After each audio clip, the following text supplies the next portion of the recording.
લોકસભાની ચૂંટણીની તડામાર તૈયારીઓ શરૂ છે ત્યારે દરેક પક્ષ પોતાના મતદારોને રીઝવવાના પ્રયાસો કરી રહ્યા છે ત્યારે જનતાનો મિજાજ શું છે તે જાણવા વીટીવી લોકો વચ્ચે પહોંચ્યું છે વીટીવીની ટીમ ગાંધીનગર લોકસભા વિસ્તારના વસ્ત્રાપુરમાં પહોંચી શહેરના સમૃદ્ધ વિસ્તારમાં સ્થાનિકો અને વેપારીઓનો મિજાજ જાણવા પ્રયાસ કર્યો તો આવો જાણીએ શું છે વસ્ત્રાપુરના લોકોનો મત।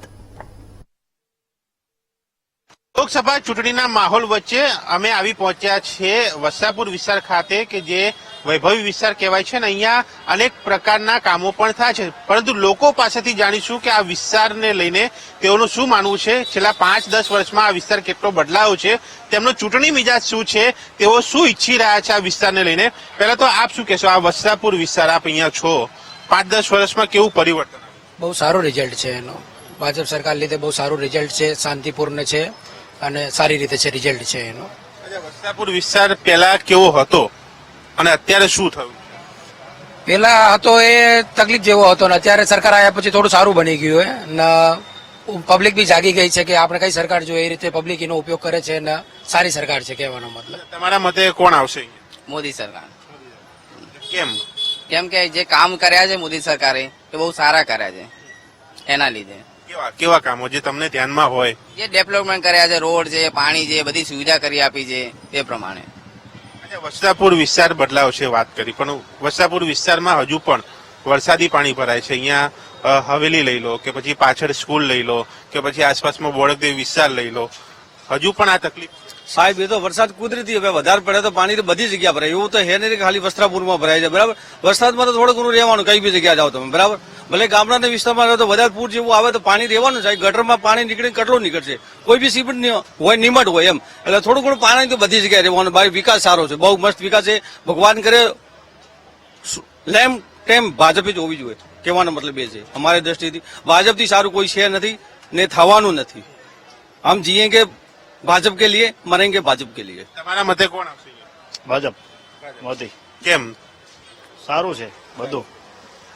કોઈ તકલીફ ખરી? કારણ કે તમે વાત છે વસ્ત્રાપુર ડેવલપ થયું છે બરાબર છે તો ડેવલપ થાય એટલે સ્વાભાવિક છે વસ્તી વધે વાહનો વધે ટ્રાફિક થાય ટ્રાફિકનું સોલ્યુશન થાય એ બધું કમ્પ્લીટ એમ ટ્રાફિકની સમસ્યા છે ખરી રવિવાર શનિવારની હોય રાતના સાંજની એ તો રહેવાની છે થોડી ઘણી તો હું બી ડ્રાઈવર જ છું ટેક્સી ડ્રાઈવર।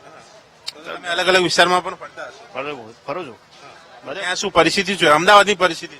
અમદાવાદ બધું સારું છે પણ લોકો છે આડા ટેડા ઘૂસી જાય બાઇકો વાળા લેફ્ટ પડવો તો રાઈટ પર ઉભા રહે ને લેફ્ટ જવું તો એ લેફ્ટ વળી પછી રાઈટમાં પડે તો એ સિંગલ લેફ્ટ ખુલ્લું થઈ જાય તો આખો ટ્રાફિક સોલ્યુશન થઈ જાય। સિગ્નલો બરાબર કામ કરે છે? અમુક કરે છે અમુક નથી કરતા ને લોકો ફોલો બી નહીં કરતા અમુક તો એમ આપણે નીકળવું હોય ને આડા આઈને ઉભા રહી જાય એટલે આપણે તો ઉભા રહી જાય એટલે આપણે મેમો આવવાનો જ છે સીધી વાત છે આ પબ્લિક ઉપર અસર છે।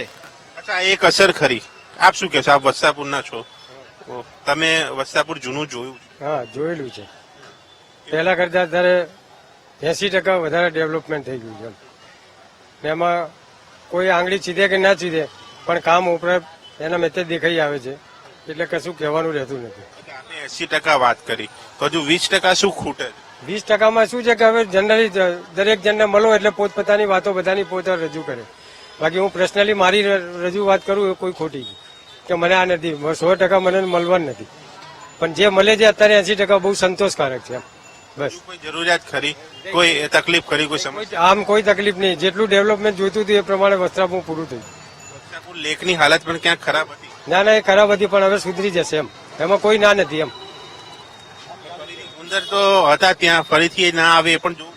ના આવે જ નહીં હવે આ રાજમાં નહીં આવે। અચ્છા એટલે હવે પરિસ્થિતિ સુધરશે તેવું લોકોનું માનવું છે।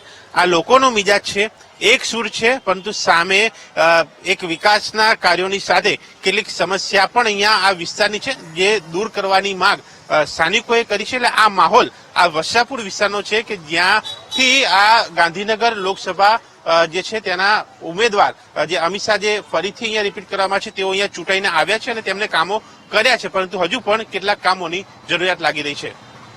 કેમેરામેન અજય સાથે દર્શક રાવલ વીટીવી ન્યૂઝ અમદાવાદ।